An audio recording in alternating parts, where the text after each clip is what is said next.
me here now is the great Stanley Johnson, who was in Ascension Island recently, and you're wearing your Falkland Islands tie. Well, I am.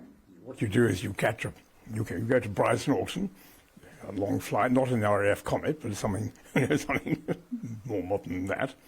If you're really lucky, you fly onto the Falklands. Well, I didn't hear the whole real conversation with Nigel for technical reasons, like I'm not wired in.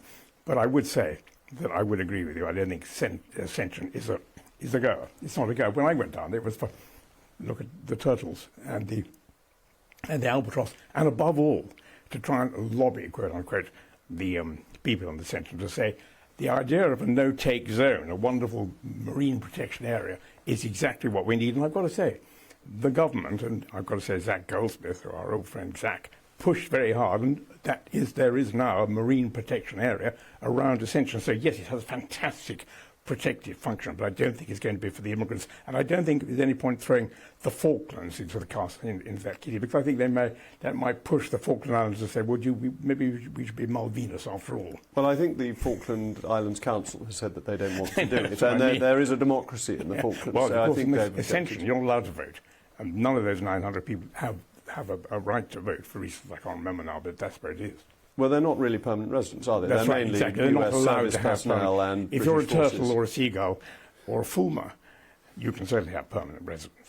So, Ascension won't work. Do you think Rwanda is a workable scheme? I've not been to Rwanda, so I don't like particularly to talk about places I've not been to, but I think I would agree with you that I think this is probably the last, the best hope, not necessarily the last best hope, but our current best hope. And I was very taken, for example, by what Alexander Downer said this afternoon about Nauru. He really went through the arguments very carefully, and what we did here with Ascension was to take, not with Ascension, with Rwanda, was to take the Nauru model, and it turned out that within months their immigration went to a trickle. And that must be right, doesn't it? That Australia showed this can be done. It's not an unsolvable and insoluble problem.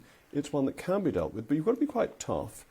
But it's right to be tough because you're dealing with very wicked people traffickers who make an enormous fortune from peddling in other people's misery. Agree with all that. What we've got to be careful is not to think, not to say, not to behave as though all these migrants were criminals.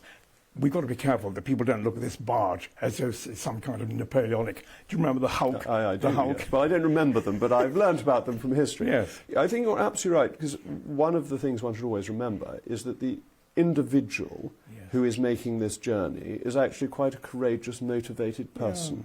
Yeah. One should never forget the quality of the individual. Nonetheless, from the point of view of the UK public policy, we cannot accept the numbers that are coming, and therefore we have to have a response to it.